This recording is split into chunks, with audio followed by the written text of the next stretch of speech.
जय हिंद, नमस्कार सभी साथियों का एक बार फिर से स्वागत है। 2024 में सभी एग्जाम में पूछे जाने वाले प्रश्न, SSC previous year question and answer. तो मेरे प्यारे साथियों, आज की क्लास में हम 25 मोस्ट इंपॉर्टेंट क्वेश्चन लेकर आए हैं, जो कि किसी न किसी स्टेट लेवल एग्जाम में या एसएससी प्रीवियस ईयर एग्जाम के अंदर ये क्वेश्चन पूछे जा चुके हैं। सभी क्वेश्चन को हम पूरी डिटेल से समझेंगे, तो आप क्लास में लास्ट तक हमारे साथ बने रहना। अगर आपको ये पीडीएफ चाहिए इस क्लास का, तो साथियों उसके लिए आप हमारे Telegram channel SSC reasoning GK को ज्वाइन कर लेना। उसका लिंक आपको वीडियो की डिस्क्रिप्शन में मिलेगा। तो साथियों, बिना कोई देरी किए आज की क्लास शुरू करें उससे पहले सभी साथियों से रिक्वेस्ट है कि एक बार वीडियो को लाइक, शेयर और जिसने अभी तक चैनल को सब्सक्राइब नहीं किया तो वो साथी चैनल को सब्सक्राइब जरूर कर लेना।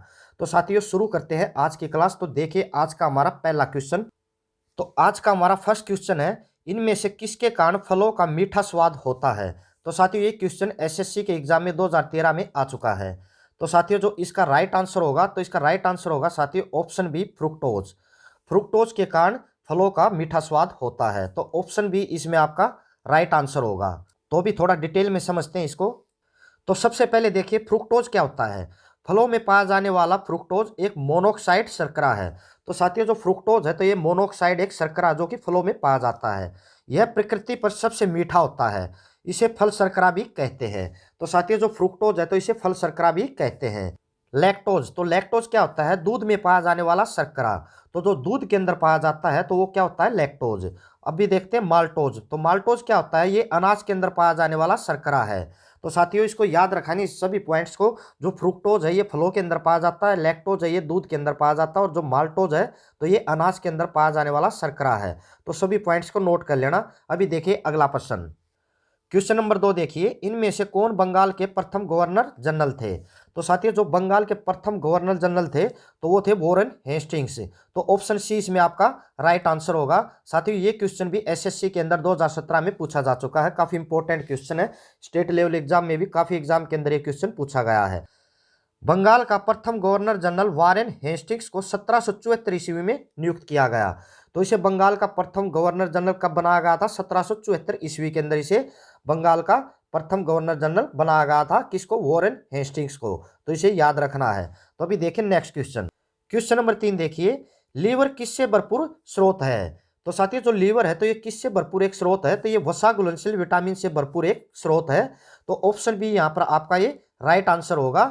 लीवर वसा घुलनशील विटामिन से भरपूर स्रोत है। विटामिन ए, डी, ई व के वसा में घुलनशील विटामिन है। तो साथियों, जो विटामिन है ए, डी, ई और के, तो ये भी क्या है, वसा में घुलनशील विटामिन है। तो आपको याद रखना है कि ये भी पूछा जा सकता है आपसे कि वसा में घुलनशील विटामिन कौन कौन से हैं।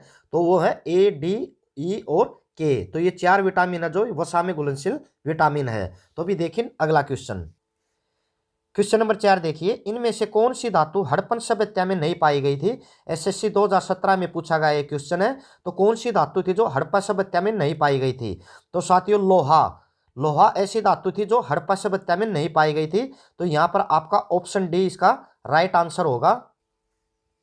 हड़प्पा सभ्यता में तांबा, कांसा, स्वर्ण और चांदी तो मिले मगर लोहे नहीं पाए गए। तो साथियों, जो हड़प्पा सभ्यता थी तो उसके अंदर तांबा, कांसा, सोना, चांदी सब मिले, लेकिन लोहा वहां पर नहीं पाया गया था। हड़प्पा सभ्यता एक कांस्य युगीन सभ्यता थी। तो हड़प्पा सभ्यता थी जो एक कांस्य युगीन सभ्यता थी। अभी देखिए अगला क्वेश्चन, क्वेश्चन नंबर 5 देखिए, दोहरी नागरिकता इनमें से किसकी विशेषता है। जो दोहरी नागरिकता है तो इनमें से किसकी विशेषता है। तो साथियों, ये है संघीय सरकार की विशेषता है। जो दोहरी नागरिकता है ये किसकी विशेषता है, तो ये संघीय सरकार की विशेषता है। तो ऑप्शन बी यहाँ पर आपका राइट आंसर होगा। संघीय सरकार में दोहरी नागरिकता संघ एवं राज्य की हो सकती है। अमेरिका की संघीय सरकार में दोहरी नागरिकता की व्यवस्था है। तो जो अमेरिका की जो संघीय सरकार है तो उसमें दोहरी नागरिकता की व्यवस्था है। तो अभी देखिए अगला क्वेश्चन, तो क्वेश्चन नंबर 6 देखिए, हरिश्चरित के लेखक कौन थे। तो साथियों, काफी इंपॉर्टेंट क्वेश्चन है, हर साल एग्जाम में आता है ये। एसएससी 2013 में भी ये पूछा गया था और अभी भी 2023 में भी काफी एग्जाम के अंदर ये क्वेश्चन पूछा गया था। काफी इंपॉर्टेंट क्वेश्चन है, इसको याद कर लेना, नोट कर लेना। जो हरिश्चरित है तो इसके लेखक कौन थे, तो इसके लेखक थे साथियों बाणभट्ट। तो ऑप्शन ए यहाँ पर आपका इसका राइट आंसर होगा। जो बाणभट्ट है तो वो हरिश्चरित के लेखक थे। बाणभट्ट हर्षवर्धन के दरबारी कवि थे। तो जो बाणभट्ट है तो ये हर्षवर्धन के दरबारी कवि थे। इन्होंने हरिश्चरित तथा कादम्बरी जैसी प्रमुख कृतियों को लिखा तथा वर्धन इतिहास का सर्वप्रमुख स्रोत हरिश्चरित को ही माना जाता है। तो जो बाणभट्ट है तो इसने हरिश्चरित भी लिखी और कादम्बरी जैसी प्रमुख कृतियों को इन्होंने लिखा था और ये हर्षवर्धन के दरबारी कवि थे। तो अभी देखिए नेक्स्ट क्वेश्चन। क्वेश्चन नंबर 7 देखिए, प्रिज्म से गुजारने पर प्रकाश का कौन सा रंग सबसे अधिक विचलन दिखाता है? तो साथियों इसका राइट आंसर होगा ऑप्शन सी बैंगनी। तो बैंगनी कलर है जो कि प्रिज्म से गुजारते हैं तो सबसे ज्यादा विचलन दिखाता है। तो ऑप्शन सी यहाँ पर आपका राइट आंसर होगा। काफी इंपॉर्टेंट क्वेश्चन, ये भी नोट कर लेना इसको डिटेल से समझते हैं। प्रिज्म में गुजारने पर प्रकाश के रंगों में बैंगनी रंग का विचलन सबसे अधिक होता है क्योंकि इसका तरंग दैर्ध्य सबसे कम और प्रिज्म में इस रंग का अपवर्तनांक सबसे अधिक होता है। जो इसका तरंग दैर्ध्य वो इसका कम होता है और अपवर्तनांक इसका अधिक होता है। प्रकाश के किसी रंग का विचलन उसके तरंग दैर्ध्य तथा प्रिज्म में उस रंग के अपवर्तनांक पर निर्भर करता है। तो अभी देखिए नेक्स्ट क्वेश्चन। क्वेश्चन नंबर 8 देखिए, कलकत्ता में किसके द्वारा उच्चतम न्यायालय की स्थापना की गई? तो जो कलकत्ता के अंदर उच्चतम न्यायालय की जो स्थापना की गई थी तो वो 1773 का विनियामक अधिनियम के तहत है। कलकत्ता के अंदर उच्चतम न्यायालय की स्थापना की गई थी। जो 1773 का जो रेगुलेटिंग एक्ट था तो उसके तहत उच्चतम न्यायालय की स्थापना की गई थी। तो ऑप्शन ए इसमें आपका राइट आंसर होगा। कलकत्ता में उच्चतम न्यायालय की स्थापना 1773 के रेगुलेटिंग एक्ट के द्वारा की गई। तो जो 1773 का रेगुलेटिंग एक्ट था तो उसके द्वारा इसकी स्थापना की गई थी। अभी देखिए नेक्स्ट क्वेश्चन। क्वेश्चन नंबर 9 देखिए, सबसे बड़ा श्वेत रुधिराणु इनमें से कौन है? तो सबसे बड़ा जो व्हाइट ब्लड सेल है तो इनमें से कौन है? तो वो है केंद्रकाणु। तो ऑप्शन बी यहाँ पर आपका इसका राइट आंसर होगा। जो सबसे बड़ा व्हाइट ब्लड सेल है वो है केंद्रकाणु। केंद्रकाणु सबसे बड़ा श्वेत रुधिराणु है। तो सबसे बड़ा जो व्हाइट ब्लड सेल है तो वो कौन सा है? केंद्रकाणु। अभी देखिए नेक्स्ट क्वेश्चन। क्वेश्चन नंबर 10 देखिए, प्रोजेक्ट टाइगर को किस वर्ष में आरंभ किया गया था? तो जो प्रोजेक्ट टाइगर है तो इसको 1973 में आरंभ किया गया था। तो ऑप्शन ए यहाँ पर राइट आंसर होगा। जो प्रोजेक्ट टाइगर है इसको 1973 में आरंभ किया गया था। बाघ परियोजना वर्ष 1973 में प्रारंभ की गई थी। तो साथियों जो प्रोजेक्ट टाइगर है ये 1973 में इसकी शुरुआत की गई थी। अभी देखिए अगला क्वेश्चन। क्वेश्चन नंबर 11 देखिए, संसद में शामिल है। जो एक संसद होती है तो संसद किस किस के मिलने से संसद बनती है, यानी कि संसद में कौन कौन शामिल होता है? तो संसद के अंदर शामिल होता है राष्ट्रपति, लोकसभा और राज्यसभा। इन तीनों के मिलने से संसद का निर्माण होता है, यानी कि संसद बनती है। तो ऑप्शन ए यहाँ पर इसका राइट आंसर होगा। संविधान के अनुच्छेद 79 के अनुसार संसद राष्ट्रपति, लोकसभा और राज्यसभा से मिलकर बना है। तो जो संविधान का जो आर्टिकल 79 है तो उसके अनुसार संसद जो बनती है वह राष्ट्रपति, लोकसभा और राज्यसभा इन तीनों के मिलकर संसद बनती है। अभी देखिए अगला क्वेश्चन। क्वेश्चन नंबर 12 देखिए, रजिया सुल्तान इनमें से किसकी बेटी थी? तो जो रजिया सुल्तान है तो किसकी बेटी थी? साथियों जो रजिया सुल्तान है तो इससे संबंधित हर साल मैक्सिमम एग्जाम के अंदर क्वेश्चन पूछे जाते हैं। तो इस क्वेश्चन को हम थोड़ा डिटेल से समझेंगे। रजिया सुल्तान ये कौन थी तो इसके बारे में पूरा डिटेल से हम यहाँ इसको कवर करेंगे। तो साथियों जो रजिया सुल्तान है तो ये इल्तुतमिश की बेटी थी। किसकी बेटी थी? इल्तुतमिश। तो यहाँ पर इसका राइट आंसर होगा ऑप्शन ए। तो अभी इसको थोड़ा डिटेल से समझते हैं। रजिया सुल्तान इल्तुतमिश की पुत्री थी। रजिया सुल्तान गुलाम वंश की शासिका थी। वह उत्तर भारत की प्रथम मुस्लिम महिला शासिका थी। इन्होंने 1236 ईस्वी से 1240 ईस्वी तक शासन किया। कब से कब तक शासन किया? 1236 से 1240 तक। और भारत की प्रथम मुस्लिम महिला शासिका कौन थी? रजिया सुल्तान। रजिया पर्दा प्रथा त्याग कर पुरुषों की तरह चौका एवं कुला पहनकर राज दरबार में खुले मुंह से जाती थी। तो ये सभी पॉइंट्स आप नोट कर लेना, इनको याद रखना। इन्हीं में से आपको क्वेश्चन पूछा जाएगा एग्जाम के अंदर। तो अभी चलते हैं नेक्स्ट क्वेश्चन की तरफ। क्वेश्चन नंबर 13 देखिए, नीति निर्देशक सिद्धांत किस देश के संविधान से प्रेरित है? जो हमारे देश के नीति निर्देशक सिद्धांत है तो वो किस देश के संविधान से लिए गए हैं? तो वो लिए गए आयरलैंड देश से। तो किस देश से लिए गए नीति निर्देशक सिद्धांत? आयरलैंड देश से लिए गए। तो ऑप्शन डी यहाँ पर राइट आंसर होगा। भारतीय संविधान में शामिल नीति निर्देशक सिद्धांत आयरलैंड के संविधान से प्रेरित है। तो भारतीय संविधान में शामिल नीति निर्देशक सिद्धांत वो आयरलैंड देश के संविधान से लिए गए हैं। अभी देखिए अगला क्वेश्चन। क्वेश्चन नंबर 14 देखिए, गुर्दे की निस्यंदन इकाई फिल्ट्रेशन यूनिट कौन सी होती है? जो गुर्दे की फिल्ट्रेशन यूनिट होती है तो वो कौन सी होती है? तो इसका राइट आंसर होगा जो नेफ्रॉन है। नेफ्रॉन तो ये गुर्दे की फिल्ट्रेशन यूनिट होती है। तो ऑप्शन बी यहाँ पर आपका राइट आंसर होगा। काफी इंपॉर्टेंट क्वेश्चन है ये, तो नोट कर लेना इसको। गुर्दे में लगभग 10 लाख वृकाणु होते हैं। तो साथियों जो हमारी किडनी है इसके अंदर लगभग 10 लाख नेफ्रॉन होते हैं। नेफ्रॉन को हिंदी में क्या बोलते हैं? वृकाणु। जो हमारे गुर्दे हैं इनके अंदर लगभग 10 लाख के आसपास वृकाणु होते हैं। तो नेफ्रॉन किडनी की फंक्शनल यूनिट है। तो जो नेफ्रॉन है तो ये हमारी जो किडनी है तो इसकी ये फंक्शनल यूनिट है। तो अभी देखिए नेक्स्ट क्वेश्चन। क्वेश्चन नंबर 15 देखिए, इनमें से किन तीन वेदों को संयुक्त रूप से वेद त्रयी कहा जाता है? तो साथियों कौन से तीन वेद है जिनको संयुक्त रूप से वेद त्रयी कहा जाता है?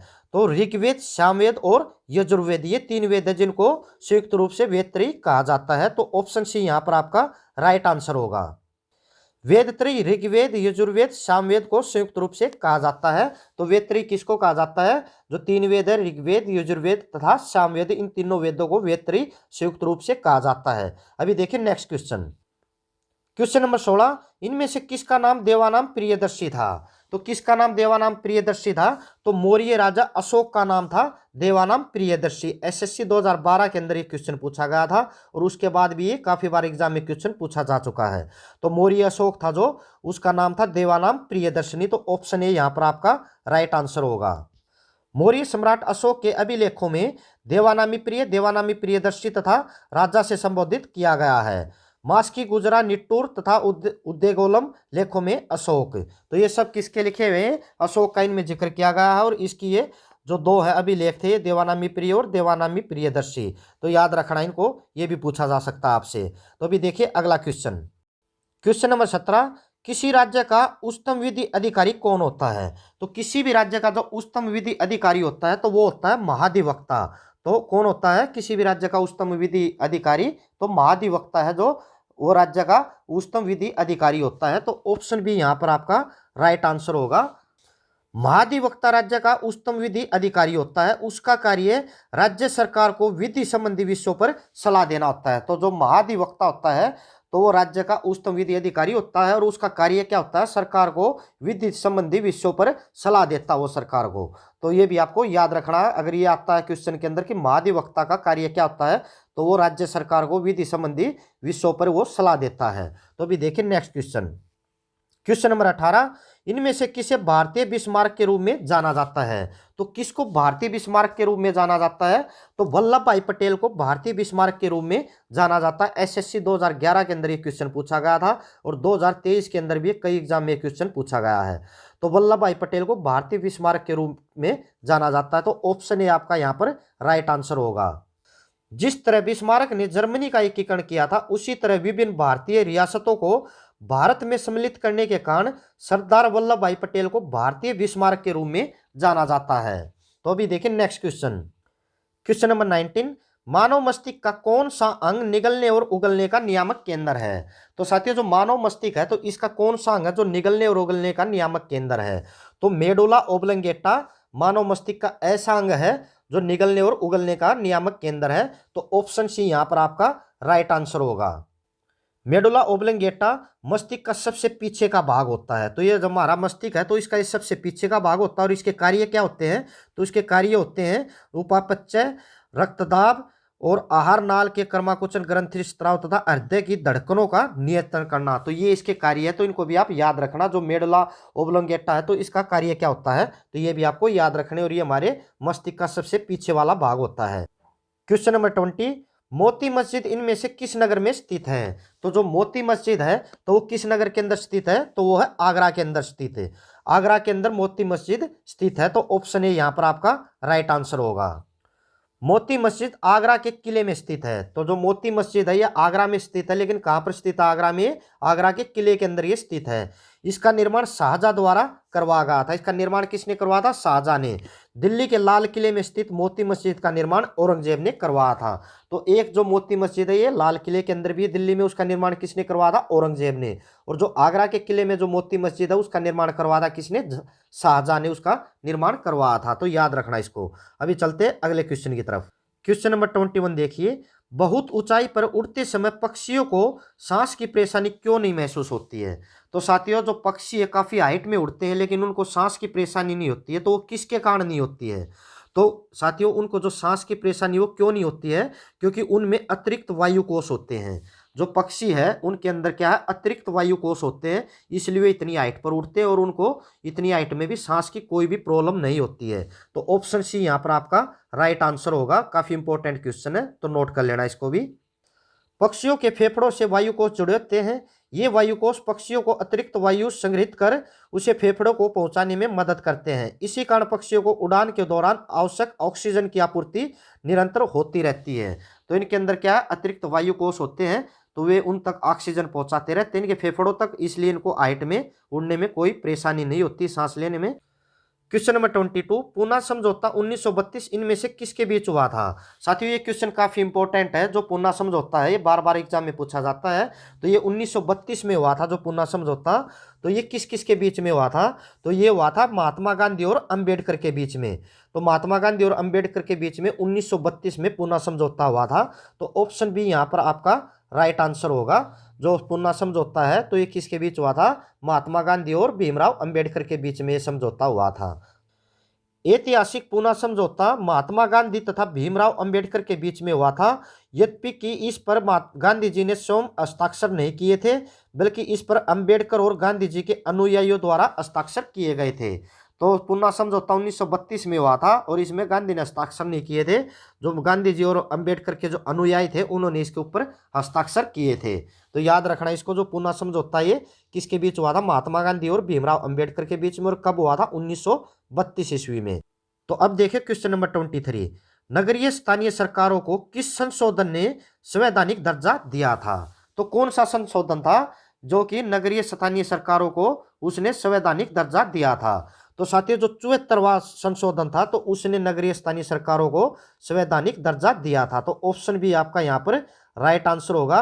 एसएससी 2014 के अंदर ये क्वेश्चन आया हुआ है, तो काफी इंपॉर्टेंट क्वेश्चन है, नोट कर लेना इसको। भारत के संविधान के 74वें संशोधन द्वारा संविधान के भाग 9A जोड़कर नगरीय स्थानीय सरकारों को संवैधानिक दर्जा दिया गया था। तो संविधान का जो 74वां संशोधन किया गया था तो उसके संविधान के भाग 9A में जोड़कर इनको संवैधानिक दर्जा दिया गया था। इसके साथ ही संविधान में 12वीं अनुसूची भी जोड़ी गई थी। तो कौन सी अनुसूची जोड़ी गई थी, 12वीं अनुसूची भी इसके साथ में जोड़ी गई थी, जिसमें नगरीय स्थानीय सरकारों के अधीन आने वाले विषयों का उल्लेख है। तो साथियों काफी इंपॉर्टेंट क्वेश्चन ये भी। अभी चलते हैं अगले क्वेश्चन पर। अब देखिए क्वेश्चन नंबर 24, संगम काल में रोमन व्यापार का केंद्र इनमें से कौन सा था। तो जो संगम काल के अंदर रोमन व्यापार का जो केंद्र है तो वो कौन सा था, तो वो था अरिक्कामेडु। तो अरिक्कामेडु संगम काल में रोमन व्यापार का मुख्य केंद्र था। तो ऑप्शन भी यहां पर आपका राइट आंसर होगा।